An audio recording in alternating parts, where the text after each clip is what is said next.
Annuity.org recently articulated financial wellness as financial wellness is a state of financial well-being in which you can manage your bills and expenses, pay your debts, weather your unexpected financial emergencies, and plan for long-term financial goals such as building college funds and saving for retirement. I don't know about you, but that's a ton to digest and can be overwhelming for anyone, including me. In fact, many people, just like you and me, often find ourselves confused and unclear about just what financial wellness means or how we can achieve it. Making matters worse are the countless online distractions and ideas we see about, quote, being financially successful that can further make us feel terrible about our money situation and like we're not living up to the expectations of society, social media, and the world. But as they articulate at annuity.org, there are really four principal areas of financial wellness that we can focus on to make our money go further and work harder for us. These are the four principles of financial wellness. Number one is budgeting. So really creating and sticking to a budget lays a foundation for building your financial well-being. It provides a roadmap to manage day-to-day finances, prepare for financial emergencies, and plan for your future. Now, there are lots of different tools, and we're going to talk about those on the next video, some budgeting apps and budgeting tools that you can use. But the point is that really getting a handle on what you're spending and how much of what you're spending is really critical. And so these apps that'll come in our next video, you'll be able to put it to work. But for right now, start thinking about what areas do I need to really tighten up a budget, to really plan for budgeting numbers? So that's number one, is budget. Number two is debt. In particular, managing long-term debt and eliminating consumer debt can really reduce barriers to saving, investing, and long-term financial planning. Knowing how to carefully manage credit can also build your credit score, giving you access to better borrowing rates for mortgages, auto loans, and other large purchases. We also suggest lowering your debt by knocking out your lowest balance items first when you're paying them off, and then applying those funds to your next lowest amount, and so forth. This way, you can really draw down your debt obligation quickly. So for example, if I have two credit cards and one has a lower balance, what I may want to do is pay off that lower balance first, but then instead of just keeping that money in my account, the next month, I will start applying those funds that I was paying to my next lowest balance of credit card.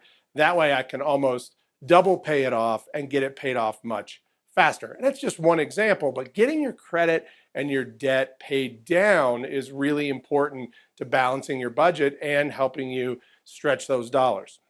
Number three, savings and investments. Now, for some people, savings and investments can be kind of a scary topic, and a lot of us, I know me included, I wasn't really taught this when I was a young person. So as I've grown up and gotten older as an adult, I've learned how to manage and understand savings and investments. But long-term savings and investments can provide a lot of financial security and peace of mind for retirement planning. Short-term savings can leave you with cash on hand to cover things like home repairs, vacations, or other planned expenses without having to increase any of your debt. Number four is protection and insurance. Insurance or emergency funds can protect you financially from all those unexpected emergencies that can come up. Insurance can cover losses due to fires, floods, or anything like health emergencies. An emergency fund, on the other hand, can cover other types of crises when they occur, but both can help prevent you from using long-term savings or going into debt. So those insurance backups are really critical to managing your money. But I don't want you to become overwhelmed right now, because this is just the first video, the internal focus video of financial wellness. Essentially, Financial Wellness Month reminds us to start thinking about and paying attention to our financial well-being. But the question is, well, how can we approach all these at once when it seems so overwhelming? I know for me, it can get overwhelming very quickly, and I'm sure for you it can be the same thing. Well, one simple answer is the idea that I like that came from a recent US News and World Report article about financial wellness. In that article, the author is really clear that our first step is to get a logical, honest picture of where we are financially. The author calls that a snapshot of our finances.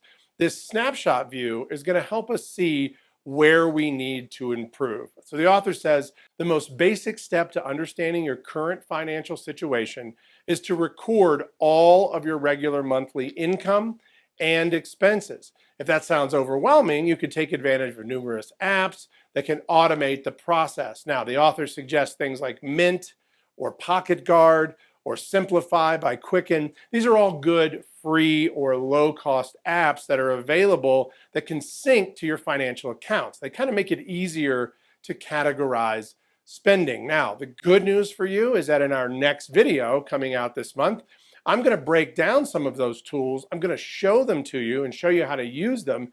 And those are going to help you save and track where your money goes. But for now, let's not get overwhelmed. Let's just stay focused on the mindset that you need to start this process.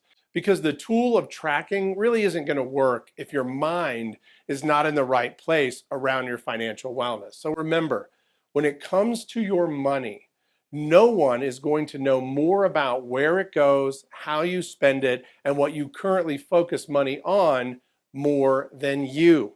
So once we conquer that task of where our money is going, it's going to be far easier to then set up a budget, continue to track, and actually start to save money, which gets very exciting. But again, it all starts with you, and it all starts with tracking your spending and really understanding where all the money is going. One way this impacted me directly and my family is that we discovered that as we started to track our spending, we found between multiple smartphones with my kids, my wife, etc., digital accounts like Netflix and Disney Plus and countless apps, we were spending way more money than we should on reoccurring products, by the way, some of which we were no longer using. Now, $10 might not sound like a lot when it's every month, but it does add up, especially if you're not using the technology. So we found that there were 2 Netflix accounts, for example, that we were paying for accidentally. Now, again, those fees weren't very expensive. They seemed very low, but they add up to larger spending than we would account for.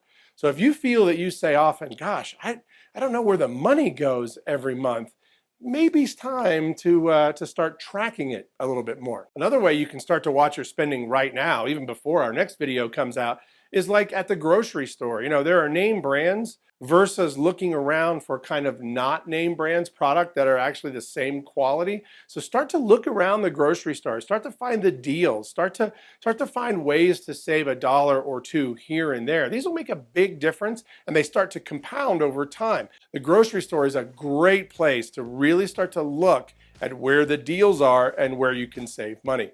Okay, this is a good start for financial wellness, and hopefully it wasn't too overwhelming as we get rolling.